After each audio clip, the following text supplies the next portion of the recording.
Grand Rising to the Hollis Harvard Scholars. Glad to be here with you.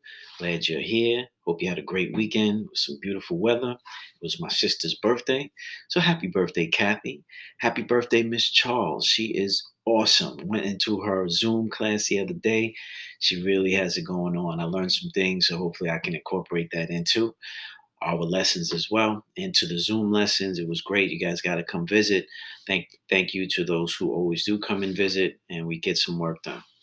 Jumping into today's lesson, scholars will be able to explain what the boy's mentality is leading up to.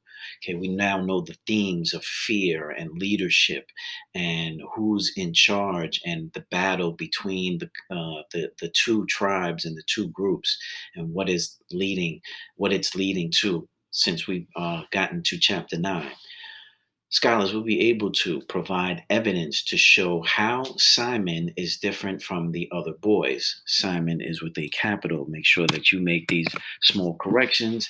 I was speaking with Abdul and his family and just explaining how well he's doing. Shout out to Abdul and shout out to the other parents that I was able to speak to in our parent conferences. Thank you all for sharing. We appreciate you guys. Okay, but we want to make sure that we correct and practice the right way and making sure that we're writing and putting our grammar and spelling correctly. Okay, scholars will be able to prepare for our T3 final with a racer essay on what Simon symbolizes. Simply a repeat of what we did on Friday. Friday, we had it in the organized format, and now we're going to put it into one fluent essay. So refer back if you need to go back and see what the text shows and what you put in. You should have completed that already.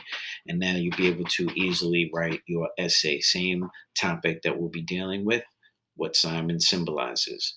Or do now.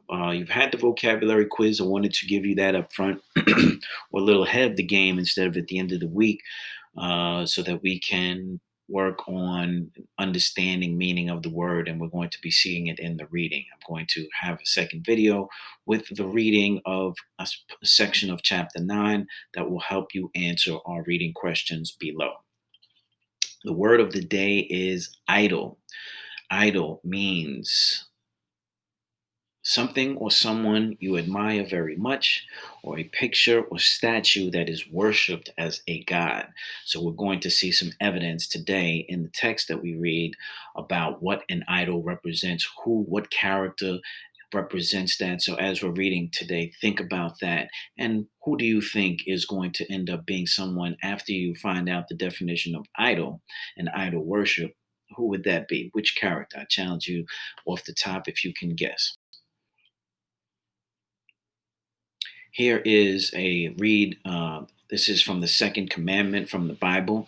Again, text comes in all form, and all words in reading is relevant in any subject, no matter whether it's artwork or whether it's mathematics or science. There's always reading involved, so you can apply this anywhere. Uh, it says, "You shall not make for yourself a carved image or any likeness of anything that is in heaven above, or that is in earth beneath, or that is in the water underneath the earth. You shall not bow down to them nor serve them." Okay, so what are we talking about here? My interpretation, and what you're going to do is paraphrase the quote on the lines below. My interpretation of that is saying that no matter what it is, something man made, even something from the water or from the earth, you're not worshiping anything in the physical form. We find out in the Lord of the Flies that Simon is talking to himself, the inside. The part that is hearing me right now is not necessarily the flesh, the earth, nothing that we should put our worship into. We trust our inner self and the decisions that we make with our thought process, and the translating of words to pictures that move us in one direction or not. I know, Mr. Jinks gets a little complicated. But moving on. So you see a picture of the golden calf, and this is a scene from the biblical references, I'm assuming. So they're worshiping the golden calf instead of, again, using your real power, going within, using your thoughts and your mind and your emotions to create a direction for your individual and the conforming necessities that you may have to do within a society that we are now all experiencing in 2020.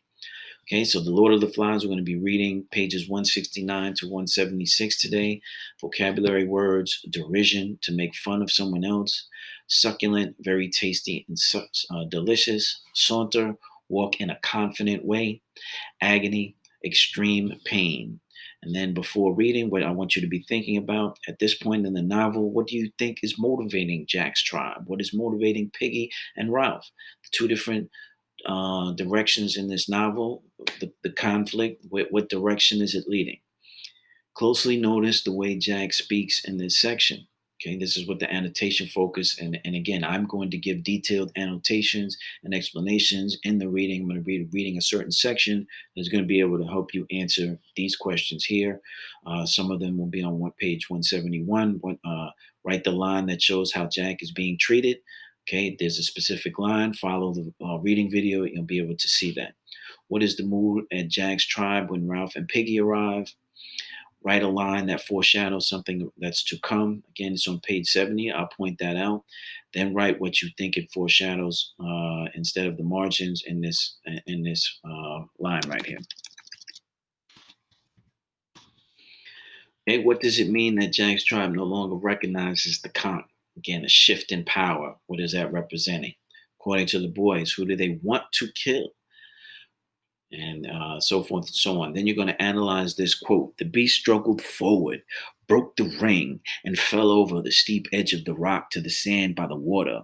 At once, the crowd surged after it, poured down the rock, leapt onto the beast, screamed, struck it, bit, tore. There were no words and no movement, but the tearing of teeth and claws. This is on page 170 to 171. Okay. You're going to then paraphrase this, give the context and what the analysis is. What is happening at the same time? What's happening at the same time as the feast on the island? And then the exit ticket. Again, just a repeat of Friday's question. What does the death of Simon symbolize for the boys on the island? Think about who he is, what he was doing at that particular time of his death, and what they were doing at the time of his death. Okay, you're going to formulate it into a fluent essay, preparing for our final exam. This is it, guys. Last week of classes. Dig in. We're going to have a combined class, we hope, on Thursday to wrap up this book. We're getting close to the end. We're at the climax right now. Tune into the reading video, and I shall see you soon.